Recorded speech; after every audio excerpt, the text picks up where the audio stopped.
एक गोली भी नहीं चली और पीएफआई का पूरा खेल खत्म। जाने कैसे बनी ऑपरेशन ऑक्टोपस की योजना। Popular front of India PFI पर बड़े पैमाने पर कार्रवाई की योजना 2 सितंबर को राष्ट्रीय सुरक्षा सलाहकार अजीत डोवाल के नेतृत्व में प्रधानमंत्री सुरक्षा टीम द्वारा शुरू किया गया था।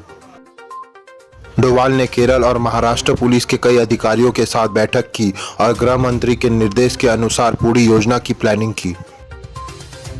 22 सितंबर को 11 राज्यों में एनआईए, ईडी और राज्य पुलिस के एक संयुक्त टीम द्वारा किए गए कई छापे में 106 से अधिक पीएफआई सदस्यों को गिरफ्तार किया गया। हाल के दिनों में एक साथ इतनी सारी एजेंसी द्वारा की गई सबसे बड़ी कार्रवाई थी।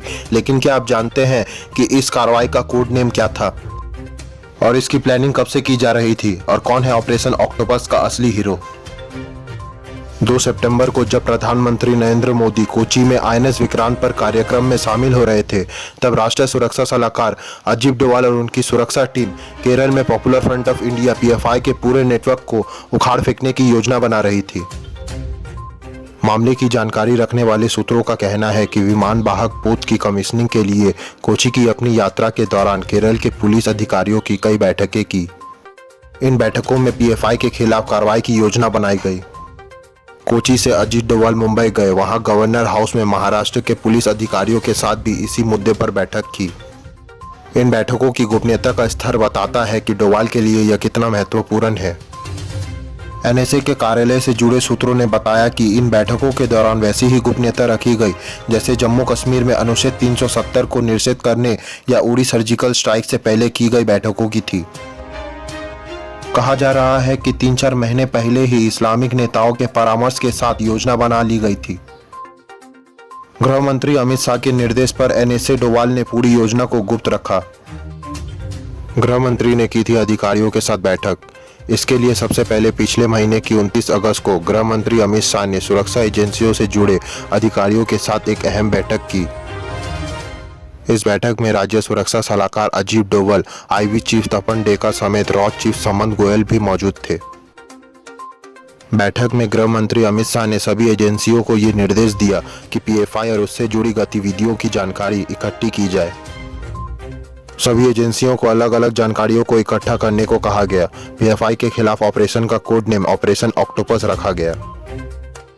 आईबी और रॉ ने जुटाई जानकारी।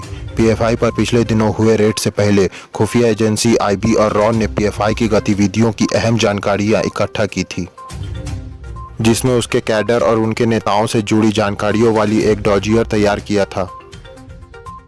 छापे से पहले पीएफआई के डॉजियर को नेशनल इन्वेस्टिगेशन एजेंसी एनआईए और ईडी को मुहैया कराई गई थी।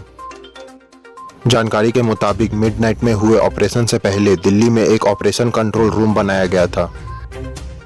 गृह मंत्री लगातार ऑपरेशन पर नजर बनाए हुए थे। ऑपरेशन की रात राष्ट्रीय सुरक्षा सलाहकार अजीत डोवाल और आईबी चीफ तपन डेका कंट्रोल रूम में मौजूद थे। 93 जगहों पर हुई छापेमारी। एनआईए, ईडी और कुछ राज्यों की पुलिस के जरिए पीएफआई के 93 लोकेशन पर छापे डाले गए थे, जिसमें कुल पीएफआई के 106 लोगों को गिरफ्तार किया गया था।